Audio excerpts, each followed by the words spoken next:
Gracias. Gracias. No sé si se escucha. Mi nombre es Cristina Cuichi. Mi hijo es Emanuel Gómez.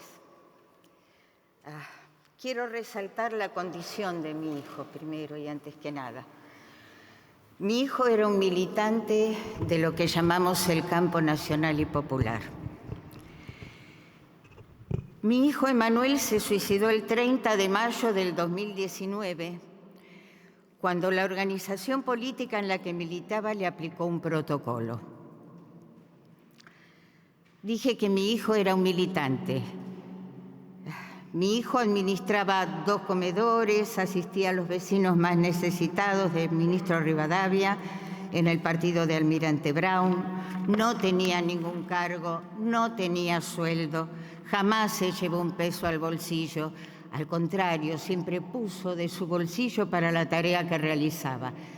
Pusimos de nuestro bolsillo porque yo militaba con él en la misma organización. Entre paréntesis, en esta época en que las palabras van perdiendo sentido, quiero rescatar la palabra militante, ¿sí? En todo caso, eso que era mi hijo es ser un militante.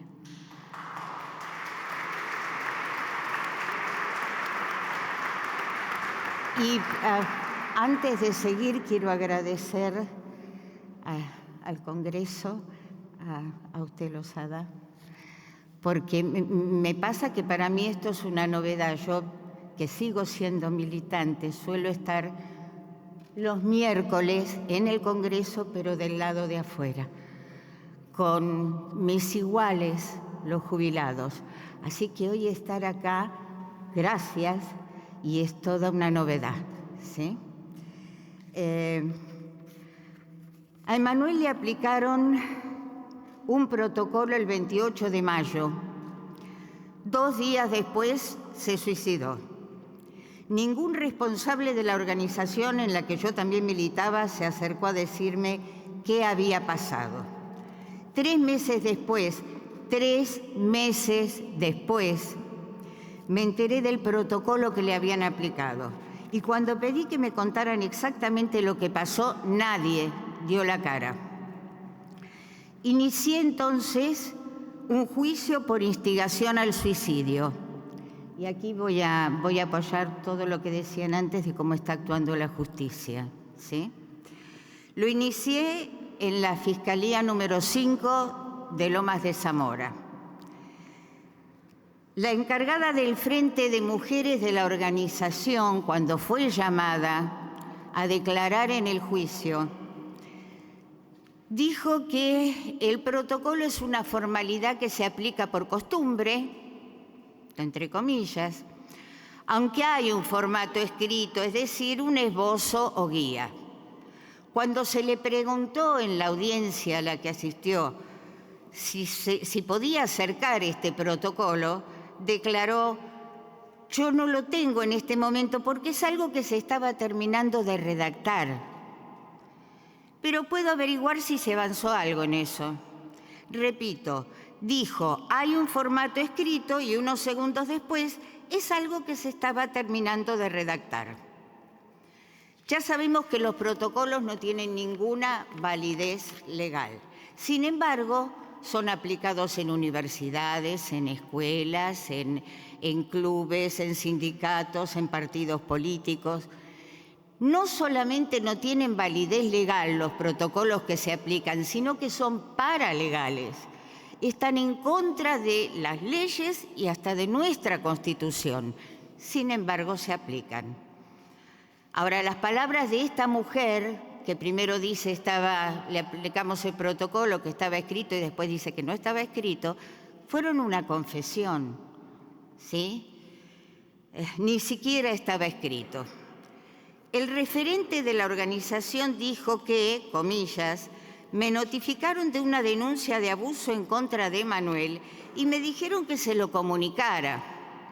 Yo no conocía el contenido de la denuncia porque esas cuestiones tienen que ver con la intimidad de las personas. Repito, no conocía el contenido de la denuncia, es decir, que le comunicó a mi hijo algo sobre lo que no tenía la menor idea. Después dice, entre comillas, no se le aplicó el protocolo. Es parte del protocolo informarle lo sucedido. Por otro lado, ¿qué iba a informar si él no sabía lo que había sucedido? No conocía el contenido. Bueno, con esta informalidad, con esta irresponsabilidad, con esta banalidad, se usan los protocolos. Hay cientos de suicidados y en muchos casos hay protocolos de por medio. Y acá recuerdo otro caso, menciono otro caso. El club de tenis donde daba clase Fernando Cuesta Garzón en Tres Arroyos, le aplicó un protocolo por una denuncia de solo 3 renglones firmada con seudónimo en una página de Facebook. Lo suspendieron en su trabajo y Fernando se suicidó. Lo más perverso es que una vez que se sabe del suicidio, este suicidio se toma como una prueba de culpa. Parece mentira, pero aquellos con los que yo marché, que pedimos memoria, verdad y justicia, yo les escuché decir, y si se mató, algo habrá hecho. La denunciante, en realidad acusadora de Manuel, porque nunca hizo una denuncia penal ni una denuncia en ninguna comisaría, es la acusadora de Manuel, quería que la organización política le hiciera un escrache. No le bastaba con el protocolo, porque lo que pretenden con el escrache es la justicia express. Ya queda sancionado por toda la sociedad. No hizo la denuncia policial, así que para saber qué es lo que había pasado, la citamos como testigo en el juicio por instigación al suicidio. Entonces, lo que declara allí es, comillas, fui retenida ilegalmente entre 8 o 9 horas. Primera denuncia que podría haber hecho en una comisaría, en la justicia, secuestro. En ese tiempo, dice, comillas, fui golpeada, amenazada, estrangulada manualmente y asfixiada con una bolsa de nylon. Intento de asesinato y violación. No hubo denuncia policial ni penal nunca. Pero al otro día, lo único que se le ocurrió, después de haber padecido estos desastres, es pedirle a la organización que le hiciera un protocolo, que le aplicara un protocolo y que le hiciera un escrache. Si estos hechos ocurrieron y se los contó así a la encargada de género de la organización tendría que haber hecho la denuncia. La organización política tenía que ir con ella, denunciar a mi hijo en una comisaría donde se comprobarían los golpes y los rastros de la violación. Nada de esto se hizo. En general, la gran excusa de estos casos es cada cual habla cuando puede. Ella pudo hablar. Fue al otro día a la organización y le pidió que le aplicaran el protocolo y le hicieran un escrache. Entonces, si pudo hablar, ¿por qué no hizo la denuncia? ¿Por qué motivo no hubo denuncia judicial, comisaría, en ningún lado? Porque lo que quieren con el protocolo es destruir la honra del varón sin ningún tipo de prueba. Por eso, además, pidió que se le hiciera un escrache. Para banalizar todavía más la situación, el que le comunica el protocolo no sabe de lo que se trataba. No sabe qué es lo que le estaba comunicando. El resto de lo que diga esta mujer en la fiscalía será bajo el auspicio de el yo te creo, hermana. Por ejemplo, esta mujer dirá que mi hijo, después de la presunta violación, la amenaza con la frase un accidente lo puede tener cualquiera. ¿Qué quiso decir con esto? Un par de meses antes se había suicidado un hijastro de mi hijo. Con esta frase ella mete la posibilidad de que haya sido mi hijo el que mató a su hijastro. Y después, la acusadora aportó unos WhatsApps en los que Manuel le pedía disculpas. Para ella y para el fiscal esto resultó una prueba irrefutable de que mi hijo la había violado. Pero lo único que él dice en esos WhatsApp es que si ella se sintió mal, como le está diciendo, él no vio la situación como ella la está contando, no la vivió así y le pide disculpas por las dudas. Es decir, alguien que intentó asesinarla, que la torturó, que la violó, dice que no vio las cosas como ella las dice y le pide disculpas por las dudas.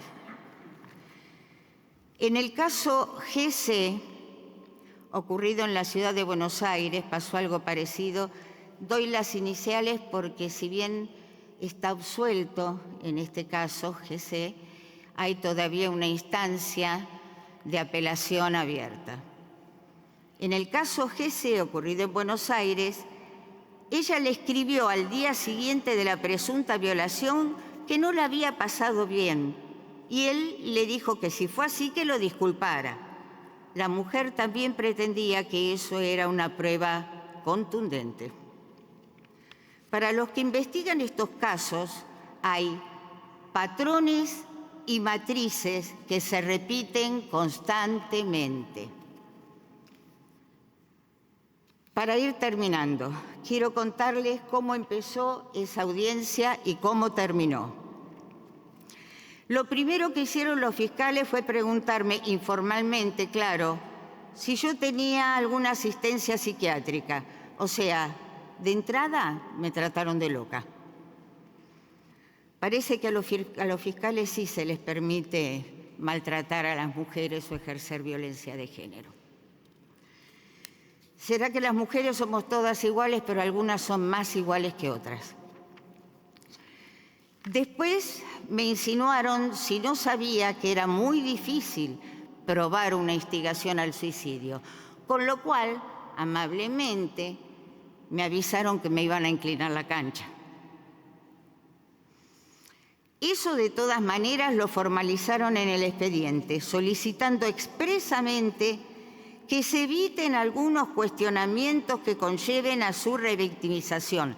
La de la acusadora, no la revictimización mía, que no les importó nada. Es decir, ya dieron por sentado que quien estaba imputada por instigación era la víctima. Y a partir de ahí el proceso no fue por instigación al suicidio, sino por violación. Porque esta mujer estuvo amparada por los derechos y garantías de las personas víctimas de delito y las reglas de Brasilia sobre acceso a la justicia de las personas en condición de vulnerabilidad. Por eso se le pidió a mi abogado, comillas, que evite efectuar preguntas y cuestionamientos impertinentes respecto al relato. ¿Qué consideraron sus señorías preguntas impertinentes? Que indique los motivos o razones por las cuales no radicó la denuncia penal al respecto. Repito, mi abogado le preguntó que indique los motivos o razones por las cuales fue a hablar a la organización, pero no realizó la denuncia penal al respecto. Eso es una pregunta impertinente. Entonces, comillas, todo esto está en el expediente, los agentes fiscales dieron por finalizada la audiencia amparados en el estado emocional de la declarante y a fin de evitar su revictimización. Sí, todas las mujeres somos iguales, pero algunas son más iguales que otras. La justicia invirtió la causa. La acusada por instigación al suicidio se convirtió en la víctima. Y yo, que buscaba justicia para mi hijo, me convertí en la madre de un violador. De hecho, se consideró que en su relato se comprobó prima facie rapto, abuso con acceso carnal, lesiones y amenazas. La víctima dijo que había llamado a la línea 144, sí, pero no presentó pruebas. La víctima dijo que se comunicó con el Ministerio de Mujeres, sí, pero para que el Ministerio le mandara una notificación a la Fiscalía a fin de evitar la revictimización. O sea que le ayudaron a montar la escena. La víctima dijo que estaba bajo tratamiento psicológico, sí, pero no trajo ninguna constancia. Y por supuesto, cuando hablan del estado emocional de la declarante, es que se puso a llorar. Los investigadores de estas falsas denuncias han visto declaraciones en juzgados, cámara Gesell, entrevistas con peritos, donde el llanto es una prueba irrefutable. No hay con qué darle al llanto de la víctima. De hecho, alguna vez se televisó un relato de una presunta violación con muchas lágrimas de por medio. Pero algo más voy a agregar. Esta mujer no solo culpó a Emanuel de haberla violado, sino de haberla silenciado. Dice, estas capturas las tengo como pruebas para hacer la denuncia que no llegué a hacer porque se mató. Y el acto de que se matara me silenció. El suicidio de mi hijo fue 1 mes y medio después del supuesto hecho. Tuvo tiempo. Hablando de patrones y matrices, cuando se suicidó el director de teatro Omar Pacheco, al día siguiente, en el diario Página 12, la socióloga María Pía López escribió: un hombre se suicidó para acallar lo que otras voces por primera vez hacen escuchar. Matándose gritó para enmudecer, una vez más, a las otras voces. Y agrega, nos tiran cadáveres al centro de la escena para silenciarnos. Los silenciados son los suicidados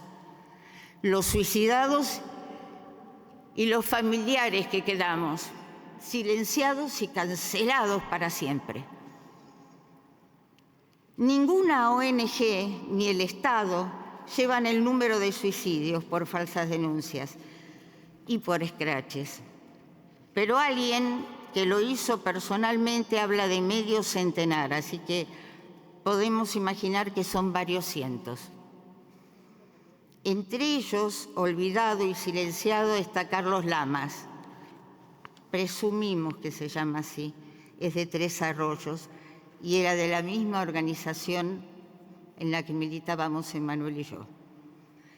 Al menos lo quiero nombrar, Carlos Lamas. Y por otra parte, cuando se presentaron abusos reales en esa misma organización, se encubrió a los violadores. Esto es noticia pública.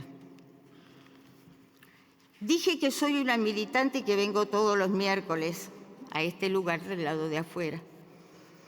Como militante fui a la primera marcha sobre falsas denuncias que protestó frente al Ministerio de Mujeres. Nos bajaron las persianas del ministerio en la cabeza, literalmente, y una diputada nos trató de defensoras de violadores a las madres, hermanas, hijas que estábamos allí. Cuando el ministro Cunio Libarona se presentó por primera vez aquí mismo, otra diputada dijo que las mujeres que estaban eran una barra de pedófilos.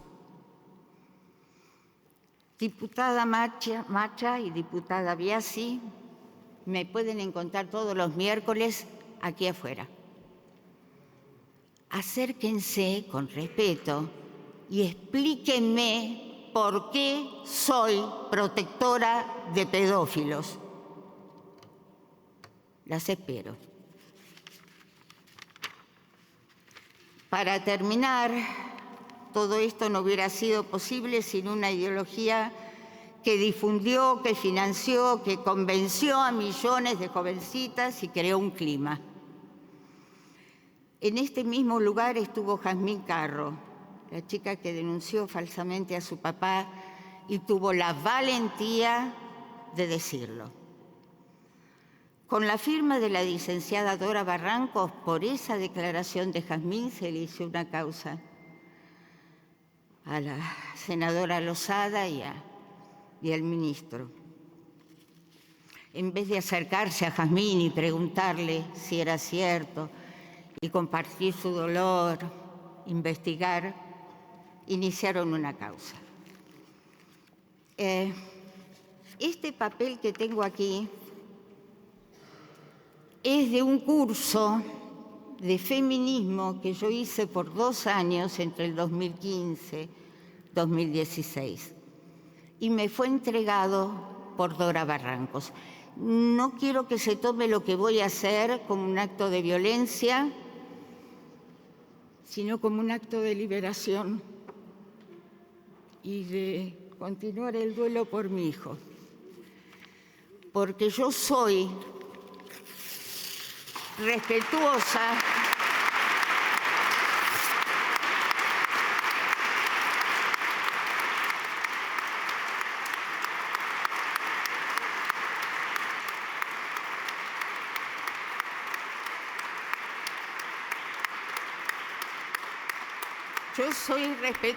de los derechos de las mujeres,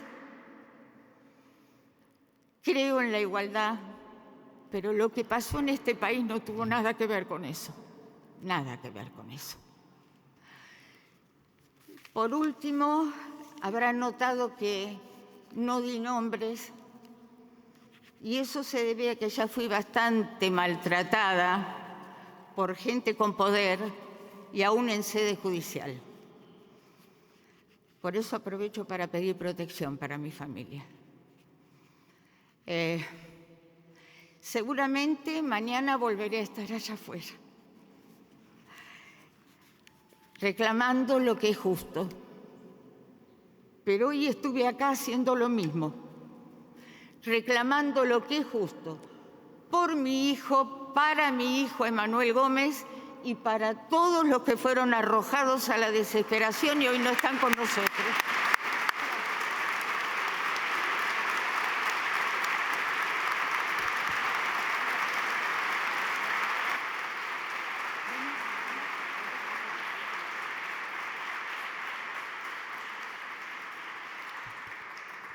Queremos pedirles una vez más la